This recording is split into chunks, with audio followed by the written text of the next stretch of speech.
فقد قال الله سبحانه وتعالى في كلامه المجيد: إن الصلاة تنهى عن الفحشاء والمنكر ولذكر الله أكبر. وقال رسول الله صلى الله عليه وسلم: من حافظ عليها أكرمه ب5 خصال: يرفع عنه ضيق العيش وعذاب القبر ويعطيه كتابه بيمينه ويمر على الصراط كالبرق ويدخل الجنة بغير حساب، أو كما قال عليه الصلاة والسلام।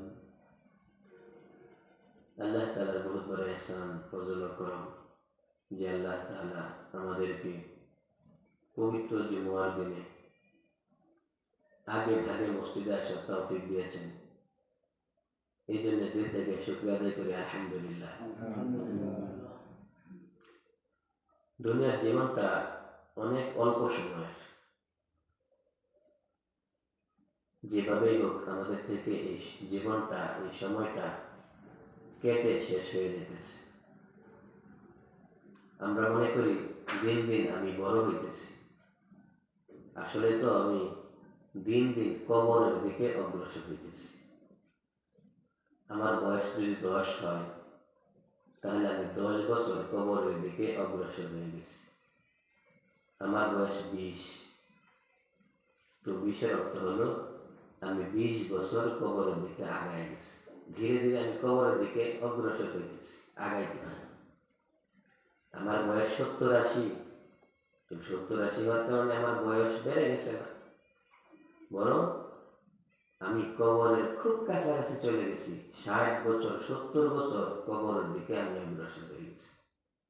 হয়তো আমার জীবন আর বেশি দিন টিকবে না, আমার প্রাণ বায়ু যে কোনো সময় উড়ে যাবে। আমি কবরের গর্তের খুব কাছাকাছি চলে আসছি। কবর এমন একটি বাস্তব সত্য, এটাকে কেউই অস্বীকার করতে পারবে না। পূর্বসূরি আমাদের যারা দুনিয়াতে আসছিলেন, সবাইকেই এই কবরে যেতে হয়েছে। আমার দাদা, আমার নানা, আমার দাদি, আমার নানি, আমার আত্মীয় স্বজন, আপনজন, প্রিয়জন, এরা তো এই দুনিয়াতেই চলাফেরা করছে, এই মাটির মধ্যেই বসবাস করছে। আজকে তাদের খাতগুলো আছে, তারা নাই। তারা যে বাজারে বাজার করতো, ওই বাজারগুলো ঠিকই আছে, কিন্তু তারা নাই। তারা যে সমস্ত রাস্তা ব্যবহার করতো, ওই রাস্তাগুলো ঠিক আছে, কিন্তু তারা আজকে নাই। সবাই কবরের বাসিন্দা হয়ে গেছে। একই পরিণতি আমাদের হবে। কেউই আমরা এই কবর থেকে রেহাই পাবো না, মালাকুল মউত থেকে রেহাই পাবো না। যখন আমরা দুনিয়া থেকে বিদায় নেই, কবরের দিকে যাত্রা শুরু করি, তখন আমাদের একবারে খালি হাতে রওনা হইতে হয়, শূন্য হাতে রওনা হইতে। দুনিয়াতে আমি যে বাড়ি গাড়িগুলো বানাইছি, এগুলো কিন্তু আমি আমার কবরে নিয়ে যেতে পারবো না। আমার জায়গা জমি আমি কবরে নিয়ে যেতে পারবো না। এমনকি আমার 10 জোড়া 20 জোড়া কাপড় ছিল, জুতা ছিল, টুপি ছিল, এরকম আরো অনেক আসবাবপত্র ছিল। এই সবগুলোর কোনো একটাও আমি কবরে নিয়ে যেতে পারবো না। 3টা সাদা কাপড় হবে, এটাই আমার কাফন, এটাই আমার দাফন। এগুলো ছাড়া অন্য কোনো কাপড় নিয়ে আমি একটা সুতা নিয়েও কবরে যেতে পারবো না, খালি হাতে কবরে যেতে পারবো।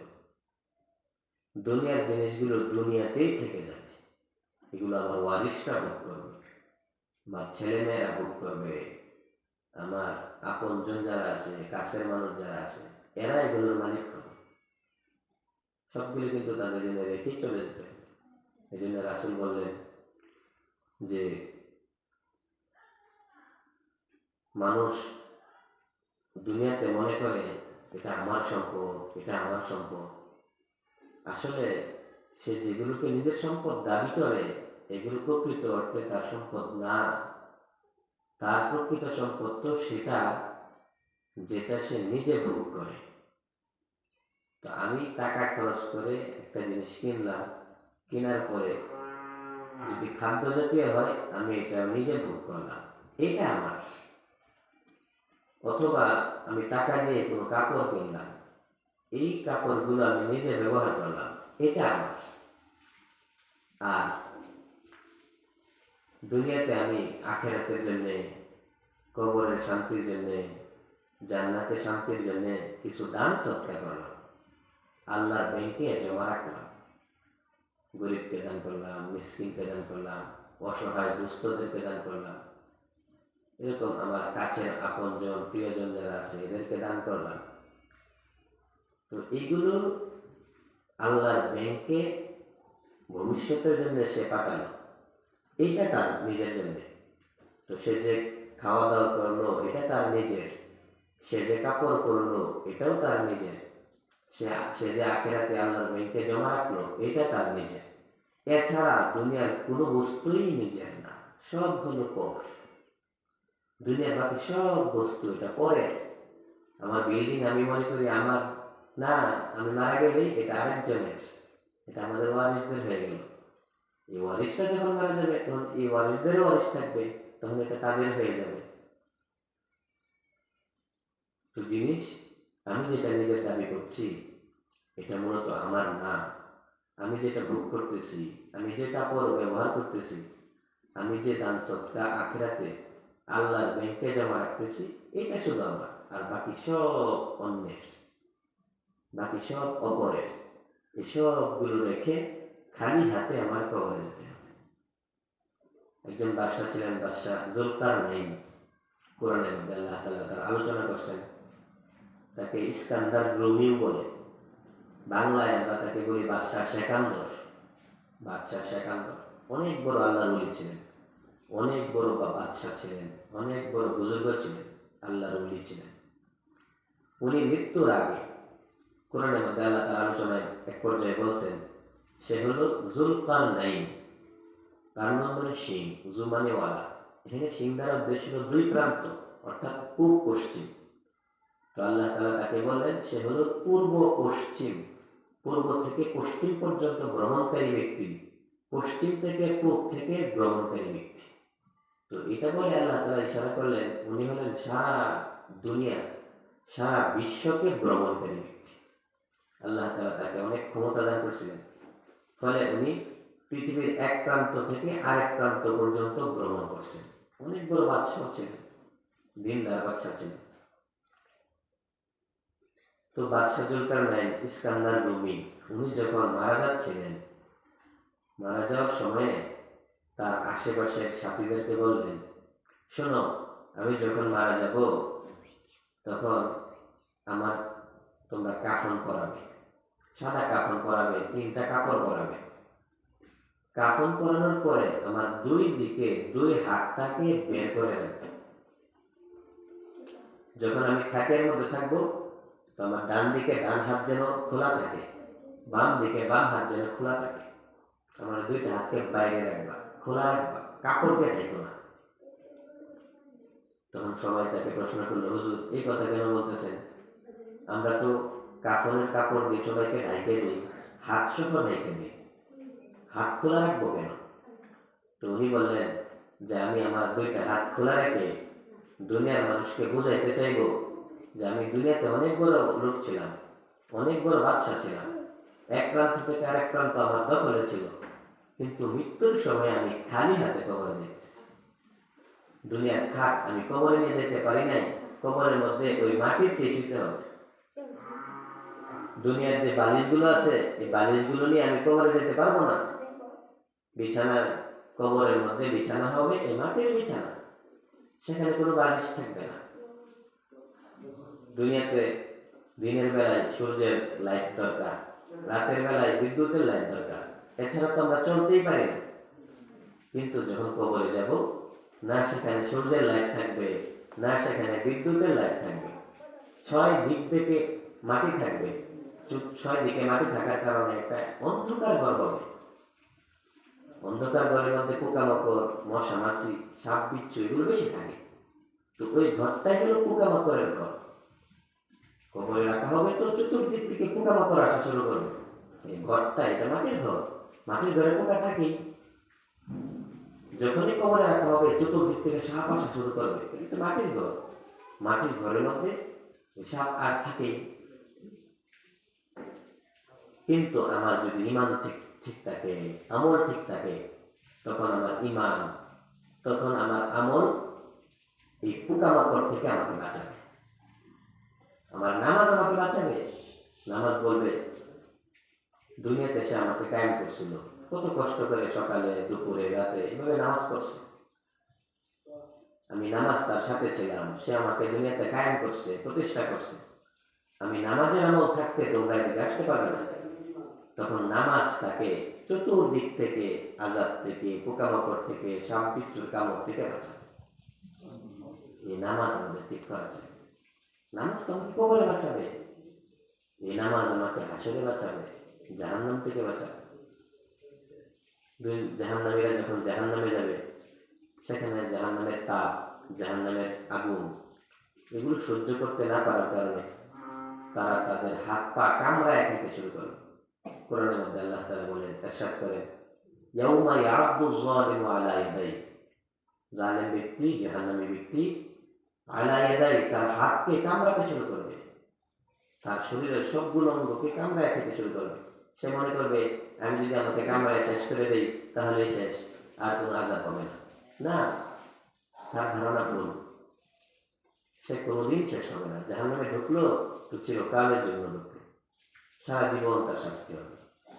এরপর যখন ফেরেশতারা তাদেরকে প্রশ্ন করবে, মা সালাকাকুম ফি সাকার, এই সাকার জাহান্নামে তোমাদেরকে কে নিয়ে আসলো? সাকার নামক জাহান্নামে তোমরা কেন আসলে? তখন জাহান্নামীরা এক বাক্যে বলবে, লাম নাকু মিনাল মুসাল্লি, লাম নাকু, আমরা ছিলাম না, মিনাল মুসাল্লি, নামাজি। দুনিয়াতে আমরা নামাজ পড়তাম না, নামাজ না পড়ার কারণে আমাদের এই জাহান্নাম। যদি নামাজ আমি ঠিক না করি, কবরে পোকামাকড় আমাকে কামড়াবে, কবরে আযাব।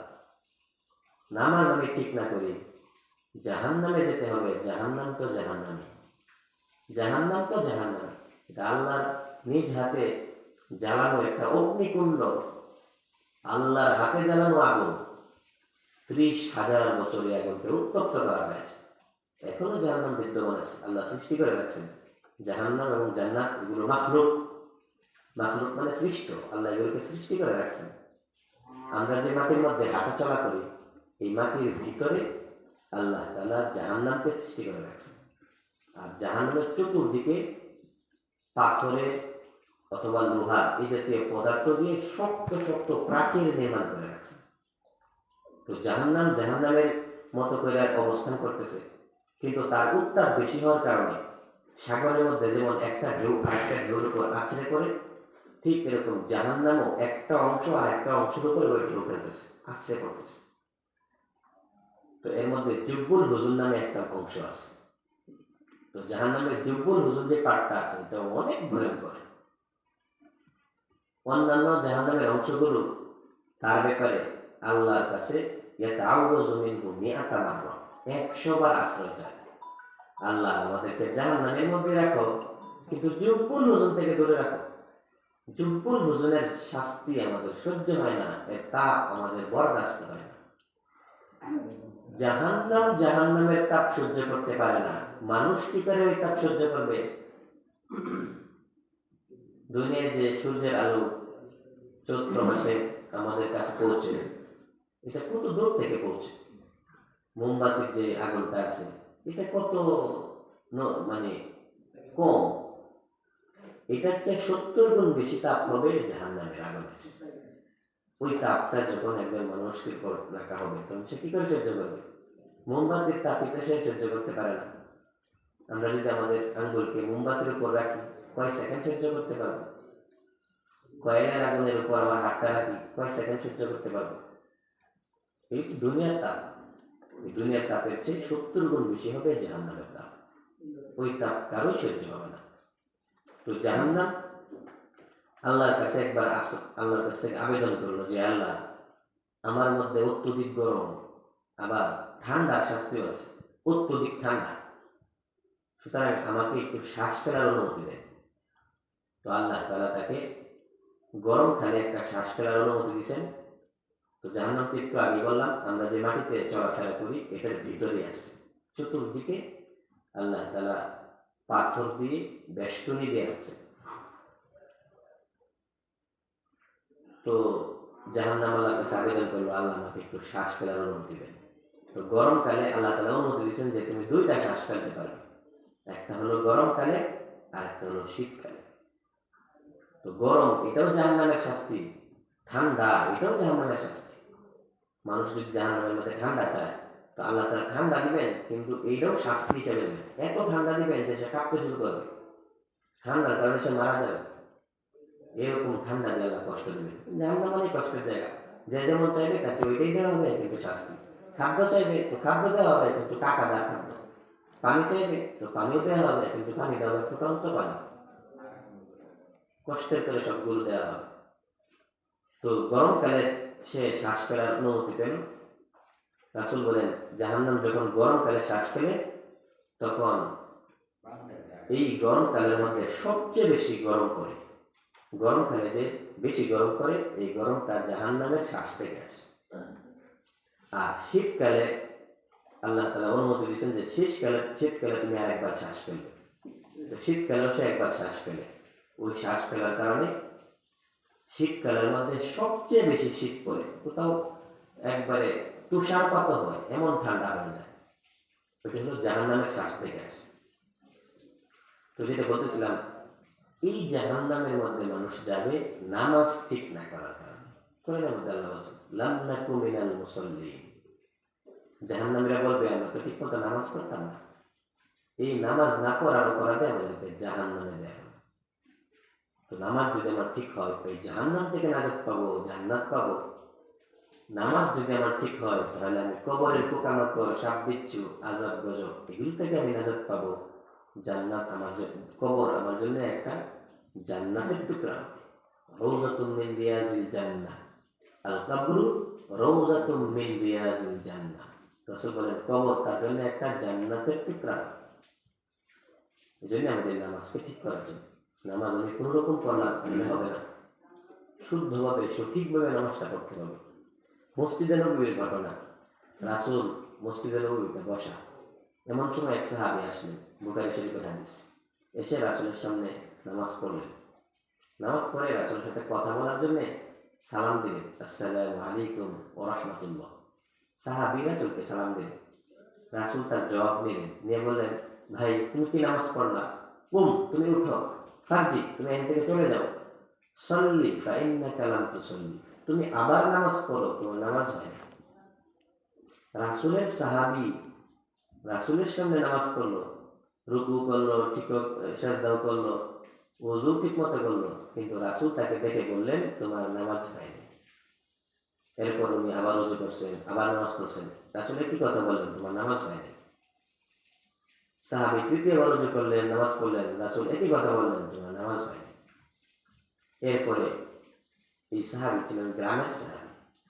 তো উনি বলেন হুজুর আমি তো আপনার কাছ থেকে নামাজ শিখি নাই, সঠিকভাবে নামাজ পড়ার পদ্ধতি কি এটা আমাকে বলে দেন, এর চেয়ে ভালো নামাজ আমি পারি না, আমাকে শিখাই।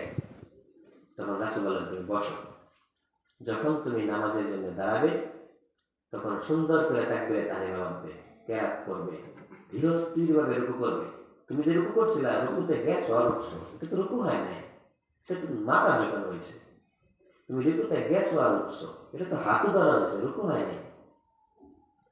মাথা ঝুঁকায়া হাঁটু ধরিয়া কমপক্ষে 3 সেকেন্ড অপেক্ষা করতে হবে। একবার সুবহানাল্লাহ বলা যায় এই পরিমাণ থাকা ফরজ। তুমি তো একটু ছিল না, এই জন্য রুকু হয় না। হ্যাঁ, 3 বার সুবহানাল্লাহ বলা যায় এই পরিমাণ অবস্থান করা সুন্নাত, কিন্তু একবার সুবহান রাব্বিয়াল আ'লা অথবা সুবহান রাব্বিয়াল আযীম অথবা শুধু সুবহানাল্লাহ এইটুকু বলার সময় পরিমাণ রুকুতে গিয়ে দেরি করতেই হবে। রুকুতে গেলাম আর উঠলাম, রুকু হবে না, এটা হলো ফরজ। এবং রুকুর তাসবিহ 3 বার করতে হবে, সুবহান রাব্বিয়াল আযীম এটা সুন্নাত, এটা পরের জিনিস। এটা যদি ঠিক মতো নাও পারে সমস্যা নেই, নামাজ হবে, কিন্তু রুকু হলো ফরজ। এই রুকুটা কখন হবে? যখন আমি কমপক্ষে রুকুর মধ্যে গিয়ে 3 সেকেন্ড সময় বিলম্ব করব, তাহলে আমার রুকু হবে। রুকু থেকে উঠে আবার শান্ত হয়ে 3 সেকেন্ড সময় কমপক্ষে দাঁড়ায় থাকতে হবে, এবং এই সময় রব্বানা লাকাল হামদ এটা বলতে হবে। এরপর রাসূল বলেন তুমি যখন সিজদায় যাবে, সিজদায় গিয়ে শান্তভাবে সিজদা করো। সিজদায় গিয়ে নাক কপাল লাগাইলে আর উঠায় নিলেন সিজদা হবে। সিজদার মধ্যে আমরা আগে আলোচনা করছিলাম, প্রথমে হাঁটু, তারপর হাত, তারপর নাক, তারপর কপাল। নাক আর কপালকে একই সাথে লাগায় রাখতে হবে। অনেকেই কপাল উঠায় নেই, নাক লাগায় রাখি, নাক উঠায় নেই, কপাল লাগায় রাখি। উভয়টাই ভুল পদ্ধতি। নাক এবং কপাল উভয়টাকে মাটির মধ্যে লাগায় রাখতে হবে। মাটি বলতে জমিনের শক্ত অংশ উদ্দেশ্য। এই জন্য কেউ যদি জাজিমের মধ্যে নামাজ পড়ে, তুষকের মধ্যে নামাজ পড়ে, তাহলে তার উপর কর্তব্য হলো তুষকের মধ্যে নাকটা এবং কপালটা চাপ দিতে হবে, যাতে করে তার শক্ত অংশটা সে নাগাল পায়। যদি নাগাল না পায়, নামাজ হবে না। তুষক এবং জাজিমে আমরা নামাজ পড়বো না, মাটিতে নামাজ পড়বো। এটা আমাদের খুব জানা দরকার। আমি নামাজ আমার মতো করে পড়লেই হবে না। মাটির মধ্যে সেজদার কথা বলা হয়েছে, তো আমি যখন জাজিমে সেজদা দিব, তখন মাটিতে সেজদা হইতেছে না, এটা তো জাজিমে সেজদা হইতেছে। বলবেন হুজুর, এর নিচে তো মাটি আছে। না, মাটির হুকুম তখন হবে যখন আমি জাজিমের শক্ত অংশটা নাগাল পাবো। তাহলে শক্ত অংশের মাধ্যমে সে খাটের সাথে লাগলো, আর খাটের মাধ্যমে জমিনের সাথে লাগলো, তাহলে আমার সেজদা হয়ে গেছে। ইসলামী নামাজ কোনটা, এটা আমার শিখতে হবে। যদি আমার জাজিমটা শক্ত হয়, তাই জাজিমের সাথে দেওয়ার কারণে এটা খাটে দেওয়া হলো, খাটটা মাটির উপর থাকার কারণে এই মাটির মধ্যে সেজদা হলো, নামাজ হয়ে যায়। কিন্তু জাজিম যদি অনেক মোটা হয় এবং এটা অনেক এই তুলা দিয়ে তৈরি হয়, যার কারণে আমি সেজদা দিলে নিচ পর্যন্ত আমি নাগাল পাই না, কপাল দিয়ে নিচ পর্যন্ত শক্ত অংশটা আমার কপালের মধ্যে লাগতেছে, তাহলে আমার নামাজ হবে। রাসূল বলেন, উমিরতু, আমাকে আদেশ দেওয়া হয়েছে যেন আমি 7 অঙ্গ মাটিতে লাগিয়ে সেজদা করি। 7 অঙ্গ মাটিতে লাগাইতেই হবে, নতুবা নামাজ হবে না। 1 নম্বর হলো 2 পায়ের আঙ্গুল। এই 2 পায়ের আঙ্গুল, হ্যাঁ দুইটা, এই দুইটা মাটির মধ্যে সবসময় লাগানো থাকতে হবে। যদি এক সেকেন্ডের জন্য কেউ 2 পা উঠায় নেয় একই সাথে, তাহলে নামাজ হবে না। 2 নম্বর 2 হাঁটু, এই হাঁটুর সেজদার সময় মাটির মধ্যে লাগানো রাখতে হবে। এই 4টে হয়ে গেছে। আর 2 হাত, ডান হাত বাম হাত, এগুলো সেজদার সময় মাটির মধ্যে লাগায় রাখতে হবে, হাত তোলা যাবে না। 6টা হয়ে গেছে। আর নাক এবং কপাল দুটো মিলে একটা। নাক এবং কপাল দুটো মিলে একটা কেন? ডাক্তাররা বলে যে কপালের হাড্ডি আর নাকের হাড্ডি হলো এক। এই জন্য হুজুর সাল্লাল্লাহু আলাইহি সাল্লাম যেহেতু এই বিষয়ে দক্ষ ছিলেন, তাই বলছেন যে দুইটা মিলে যেহেতু একটা কথা বললেই হয়, তো নাক এবং কপাল এই দুটো একই সাথে মাটির মধ্যে লাগায় রাখতে হবে। এই 7 অঙ্গ যদি জমিনে লাগা না থাকে, কিছু সময়ের জন্য বিচ্ছিন্ন হয়ে যায়, জমিন থেকে আমার পা উঠে যায়, নামাজ হবে। তো যেটা বলতেছিলাম, হুজুর সাল্লাল্লাহু আলাইহি ওয়াসাল্লাম সাহাবীকে বললেন যে যখন সেজদায় যাবে তো শান্তভাবে সেজদা করবে, সেজদা থেকে উঠবে, একটু বিরতি দিবে, একটা গ্যাপ দিবে, তারপর আবার তাকবীর বলে সেজদায় যাবে। এরপর সেজদা থেকে উঠে দ্বিতীয় রাকাতের জন্য দাঁড়াবে। আমি যে প্রথম রাকাতে তরিকাটা বললাম, এই তরিকায় তুমি সব সময় নামাজ পড়বে, ইনশাআল্লাহ আল্লাহ চাইতো তোমার নামাজ সব কবুল হবে, মঞ্জুর হবে। রাসূল থেকে উনি শিখলেন, শিখে বলেন, হুজুর আমি তো আগে জানতাম না, এই জন্য আমি ভুলটা করছি, আজকে থেকে নামাজটা শিখে নিলাম, এইভাবে আমি সব সময় নামাজ পড়ব। এই জন্য নামাজটা আমাদের শিখা দরকার। নামাজ যখন ঠিক হবে, তখন আল্লাহ তাআলা আমার পুরা জিন্দেগি, পুরা জীবনকে ঠিক করে দিবে। কিয়ামতের মাঠে সর্বপ্রথম যে বিচারটা হবে, এটা হলো নামাজের বিচার। প্রথম বিচারে যদি আমি ফেল হয়ে যাই, তো বাকি বিচার সবগুলোর মধ্যে আমি ধরা খাবো। প্রথম বিচারে যেন আমি সফল হই, জন্য আমাদের নামাজ ঠিক করা দরকার। আজকে আমরা নামাজ কি কি কারণে ভেঙে যায়, নষ্ট হয়ে যায়, এর কিছু আলোচনা করব। 19টা জিনিস এমন আছে, এগুলো যদি নামাজের মধ্যে পাওয়া যায়, তাহলে তার নামাজ শেষ। ইমামের মধ্যে পাওয়া গেলে ইমামের নামাজ শেষ, মুক্তাদির মধ্যে পাওয়া গেলে মুক্তাদির নামাজ শেষ। আমি একই নামাজ করতেছি, কিন্তু এই 19টা জিনিসের কোনো একটা যদি আমার মধ্যে পাওয়া যায়, আমার নামাজ শেষ। 1 নম্বর হলো নামাজের মধ্যে ভুল করা, অশুদ্ধ করা। নামাজে অশুদ্ধ করা, এটা শুধু কেরাত না, শুধু সূরা ফাতিহা না, কোরআন শরীফ পড়া না, নামাজের কোন জায়গায় যদি আমি ভুল করি, তাহলে আমার নামাজ শেষ। আমরা একটা ভুলের আলোচনা করি। যখন আমরা নামাজে প্রবেশ করি, তখন আমরা তাকবীর বলি, আল্লাহু আকবার, এর অর্থ হলো আল্লাহ সবচেয়ে বড়। তো আল্লাহ সবচেয়ে বড়, এটা হলো তাওহীদের কথা, এটা হলো বিশ্বাসের কথা, এটা হলো আকীদার কথা। আর আকীদার মধ্যে আল্লাহ তাআলা ছাড়বেন না। আকীদার মধ্যে 100 মধ্যে 120 থাকতেই হবে। হ্যাঁ, কেউ আমল করতেছে, আমলে ত্রুটি করতেছে, গুনাহ করতেছে, আল্লাহ চাইলে মাফ করে দেবেন। কিন্তু বিশ্বাসের জিনিসটা এমন, আমার অন্তরের জায়গাটা এমন, এই জায়গার মধ্যে যদি আমি ভুল বিশ্বাস রাখি, আল্লাহ মাফ দিবেন না। এটা আল্লাহ বলে দিয়েছেন কোরআনের মধ্যে, আল্লাহ তাআলা বলে দিয়েছেন যে আমলের ত্রুটি হইলে আমি ছাড় দিয়ে দিব, আমি এটা পুরো করি না। কিন্তু বিশ্বাসের মধ্যে বান্দা ভুল বিশ্বাস রাখবে, আকীদার মধ্যে তার সমস্যা থাকবে, এই জায়গায় আমি ছাড় দেব না। আকীদার মধ্যে আল্লাহ তাআলা ছাড় দেন। তো আল্লাহু আকবার এটা হলো বিশ্বাসের কালিমা, অর্থ হলো আল্লাহ সবচেয়ে বড়। তো এই বিশ্বাস যখন কেউ করবে সে পূর্ণ মুসলিম, তার আকীদা ঠিক। কিন্তু কেউ যদি ভুল করে, যেমন কেউ ভুল করতে গিয়ে এভাবে করলো আল্লাহু আকবার, আলিফ দুইটা হয়ে গেছে। আল্লাহ শব্দের একটা আলিফ, আর আল্লাহ শব্দের আগে আরেকটা আলিফ, এটা হলো হরফে ইস্তেফাম আলিফে আল্লাহু আকবার। তখন অর্থ হলো একজন লোক, এই নামাজি ব্যক্তিটাই মনে করুন আরেকজনকে প্রশ্ন করতেছে, আল্লাহ কি বড়, আল্লাহ কি বড়। আমরা সবাই জানি মানুষ প্রশ্ন তখনই করে যখন তার মনের মধ্যে খটকা জাগে, সন্দেহ জাগে। তো সে আল্লাহু আকবার বলে আল্লাহ যে এক এই ব্যাপারে সন্দেহ পোষণ করলো। এটা ছিল বিশ্বাসের জিনিস, আকীদার জিনিস। আগে বলেছি যে আকীদার জায়গায় আল্লাহ মাফ দেন না। তো তার নামাজ তো হবে দূরের কথা, তার ঈমান নিয়ে টানাটানি। তো বিশ্বাসের জায়গার মধ্যে ভুল করার কারণে তার ঈমান নিয়ে সমস্যা হবে, তার ঈমান নবায়ন করতে হবে। তাহলে আল্লাহু আকবার বলতে হবে, এটা হলো ঠিক। আল্লাহু আকবার এটা বলতে হবে। 2 নম্বর, আকবারের বাটা লম্বা করা যাবে না। আল্লাহু আকবার, আল্লাহ সবচেয়ে বড়। কেউ যদি বাটা লম্বা করে আল্লাহু আকবার লম্বা করলো, এটা ভুল। এই যে নামাজে অশুদ্ধ করলাম, এই অশুদ্ধ করার কারণে কি হলো? ভুল। এই যে এদিকে এদিকে বলুন, তো বা লম্বা করার কারণে আকবার শব্দের আরবি অর্থ হলো বড় শয়তান। আল্লাহ আকবার অর্থ হলো আল্লাহ বড় শয়তান। বলবো এত খারাপ অর্থ হয়ে গেছে, এরকম খারাপ অর্থ তো বাংলাতে হয়। একজনের নাম সানোয়ার, আপনি দন্তস্ব জায়গায় বর্গীয় জ বললেন, দন্তস্ব না বলে বর্গীয় জ বললেন জানোয়ার, তখন সে কষ্ট পাবে না? নাম ছিল সানোয়ার, দন্তস্ব জায়গায় শুধু বর্গীয় জ নিয়ে আসছে, হয়ে গেছে জানোয়ার, তাহলে সে কত কষ্ট পাবে? এটা কত খারাপ অর্থ হয়ে গেল। সানোয়ার না বলে আপনি জানোয়ার বলতেছেন। ঠিক এরকম আরবিতেও একটা অক্ষর, আরবি তো আরো অনেক সূক্ষ্ম ভাষা, একটা নোক্তার মধ্যে যদি পরিবর্তন হয় তাহলে অর্থ পাল্টেছে।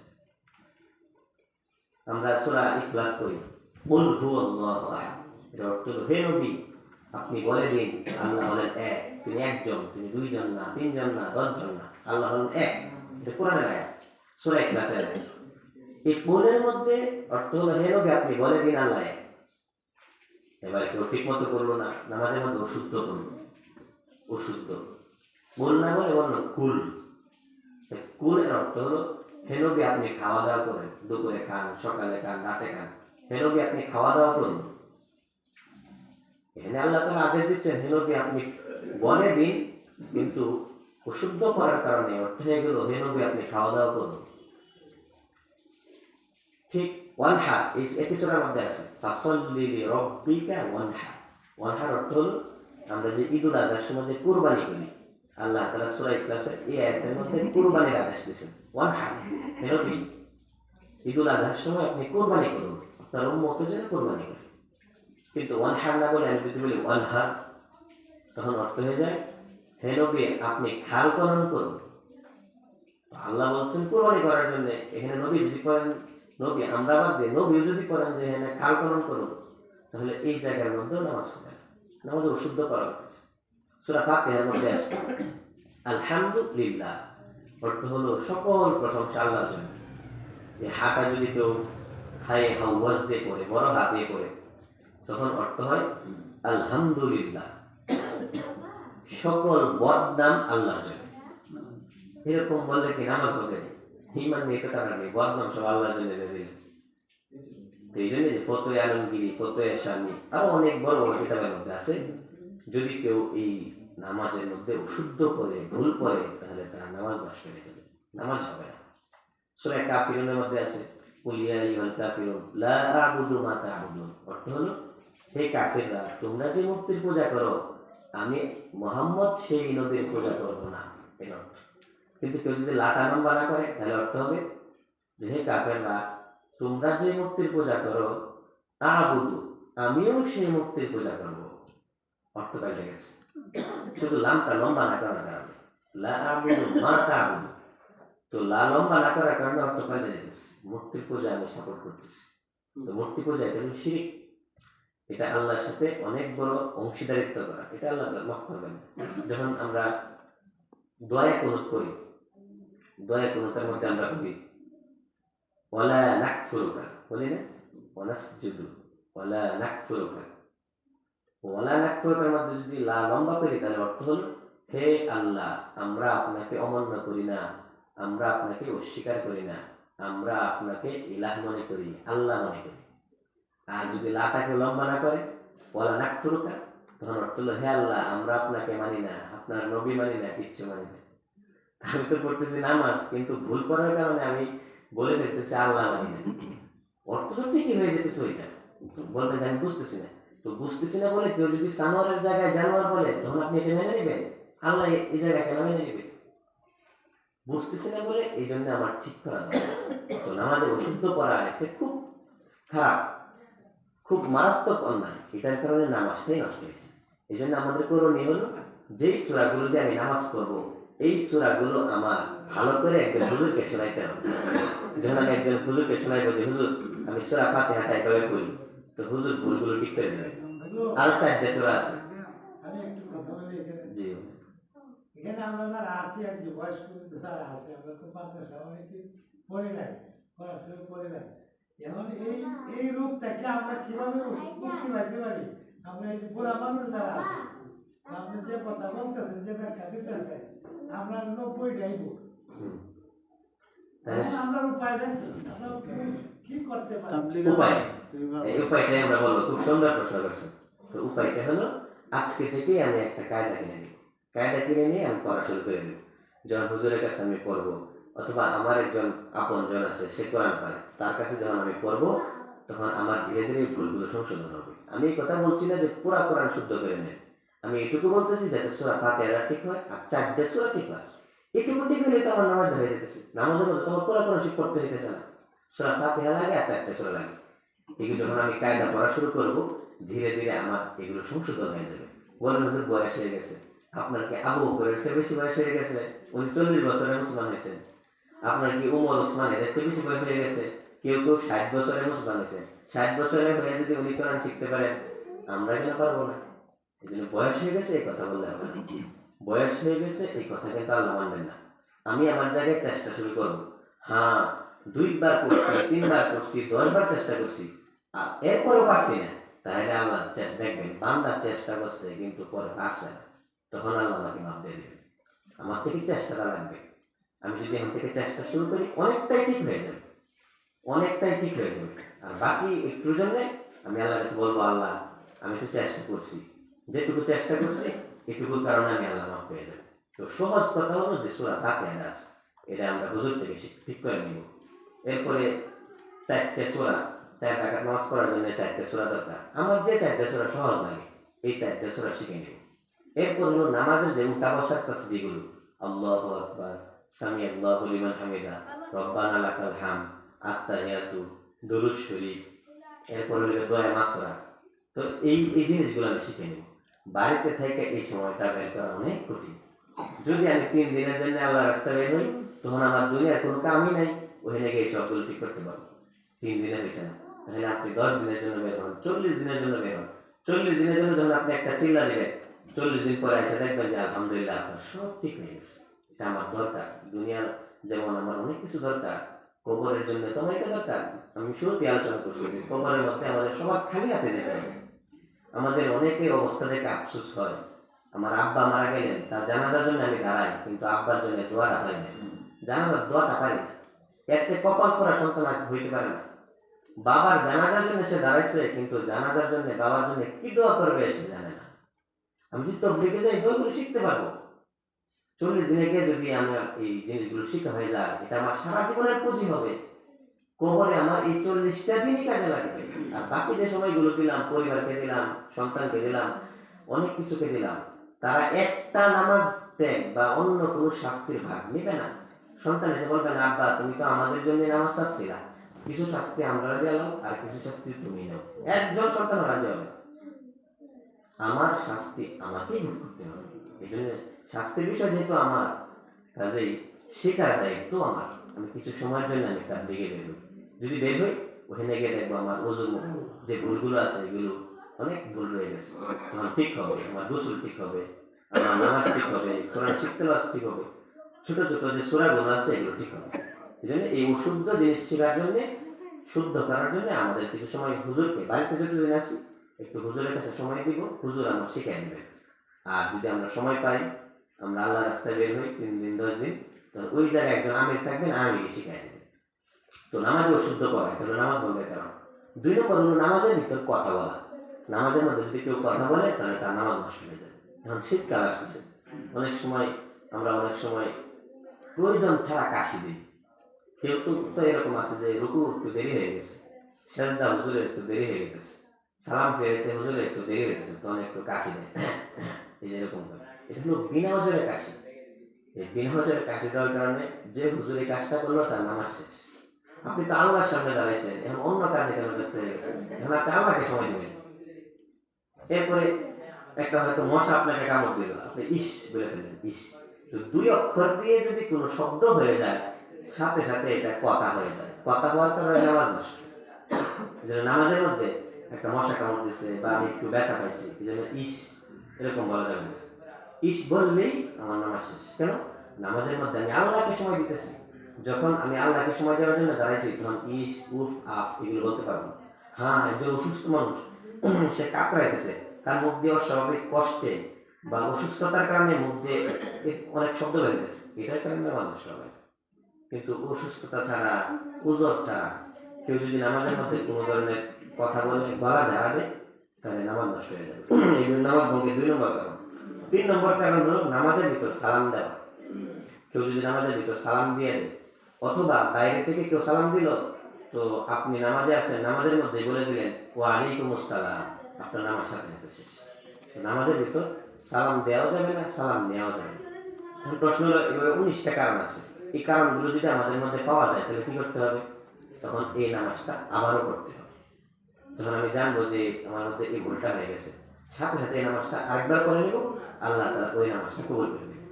এই জন্য আমরা চেষ্টা করবো এই ভুলগুলো থেকে বেঁচে থাকার জন্য। আল্লাহ তাআলা আমাদের সবাইকে তৌফিক দান করুন। ডিসেম্বরের 1 তারিখ জামিয়া মাদানিয়া তালিমুস সুন্নাহ এই মাদ্রাসার সভা, সবাইকে দাওয়াত করা হলো, সবাই অংশগ্রহণ করবেন ইনশাআল্লাহ। যারা সুন্নাত করবেন সুন্নাত। শেষ করছে 1 তারিখ বাকি পড়াবে। জাহেদ একটু দোয়া করে দিতে লাগবে সবার কাছে। 1 তারিখ বাকি পড়াবে। নাম কি তোমার?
বাড়ির দাদারা আসেন, ভিতরে আসেন, জায়গা আসেন।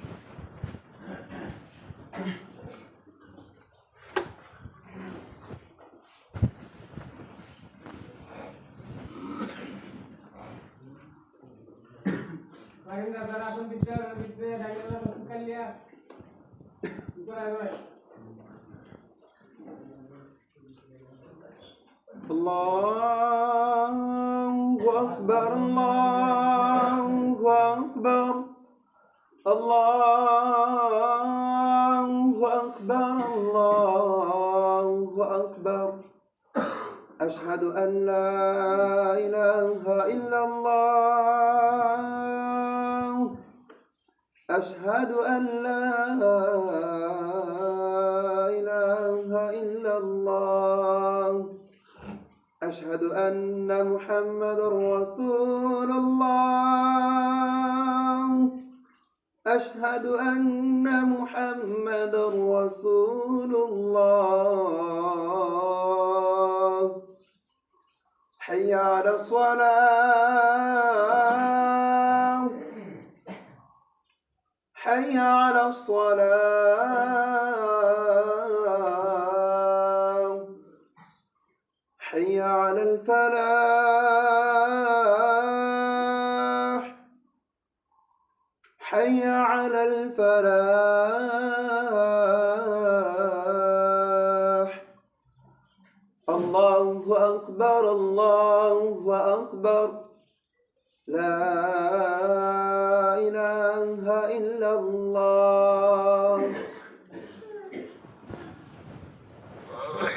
الحمد لله الذي جعل الشمس والقمر بحسبان والنجم والشجر يسجدان وفضل زمانا على زمان كما فضل مكانا على مكان وأشهد أن لا إله إلا الله وحده لا شريك له وأشهد أن سيدنا ومولانا محمدا عبده ورسوله صلى الله عليه وعلى آله وأصحابه وسلم تسليما كثيرا أما بعد فيا أيها الناس إن لكم معالم تنتهوا إلى معالمكم وإن لكم نهاية تنتهوا إلى نهايتكم وإن العبد المؤمن بين مخافتين بين أجل قد مضى لا يدري ما الله صانع فيه وبين أجل قد بقي لا يدري ما الله قاض فيه فليتزود العبد من نفسه لنفسه ومن حياته لموته ومن شبابه لكبره ومن دنياه لآخرته فإن الدنيا خلقت لكم وأنتم خلقتم للآخرة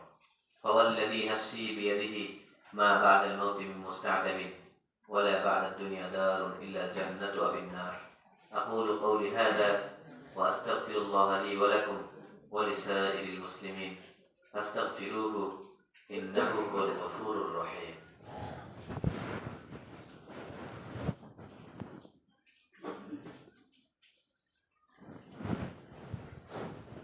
إن الحمد لله نحمده ونستعينه ونستغفره ونؤمن به ونتوكل عليه ونعوذ بالله من شرور أنفسنا من يهده الله فلا مضل له ومن يضلل فلا هادي له ونشهد أن لا إله إلا الله وحده لا شريك له ونشهد أن سيدنا ومولانا محمدا عبده ورسوله صلى الله عليه وعلى آله وأصحابه وسلم تسليما كثيرا أما بعد فيا أيها المصلون الكرام فإني أوصيكم ونفسي أولا بتقوى الله والمواظبة على ذكر الله ألا خير الكلام كلام الله وأحسن الهدي هدي سيدنا محمد بن عبد الله صلى الله عليه وسلم وخير الأمور عوازمها وشر الأمور محدثاتها وكل محدثة بدعة وكل بدعة ضلالة وكل ضلالة في النار من أطاع الله ورسوله فقد رشد واهتدى ومن عصى الله ورسوله فقد ضل وغوى ربنا اغفر لنا ولإخواننا الذين سبقونا بالإيمان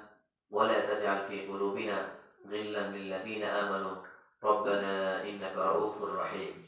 اللهم أمطر شآبيب رضوانك على السابقين الأولين من المهاجرين والأنصار والذين اتبعوهم بإحسان، خصوصا على الخلفاء الراشدين المهديين أبي بكر الصديق صاحب رسول الله في الغار، وعمر الفاروق قامع أساس الكفار، وعثمان ذي النورين كامل الحياء والوقار، وعلي المرتضى أسد الله الجبار، والحسن والحسين سيدا شباب أهل الجنة، وحمزة أسد الله وأسد الرسول رضوان الله تعالى عليهم أجمعين. عباد الله رحمكم الله، إن الله يأمر بالعدل والإحسان وإيتاء ذي القربى وينهى عن الفحشاء والمنكر والبغي يعظكم لعلكم تذكرون. فاذكروني أذكركم واشكروا لي ولا تكفرون. Dari kata sudah beri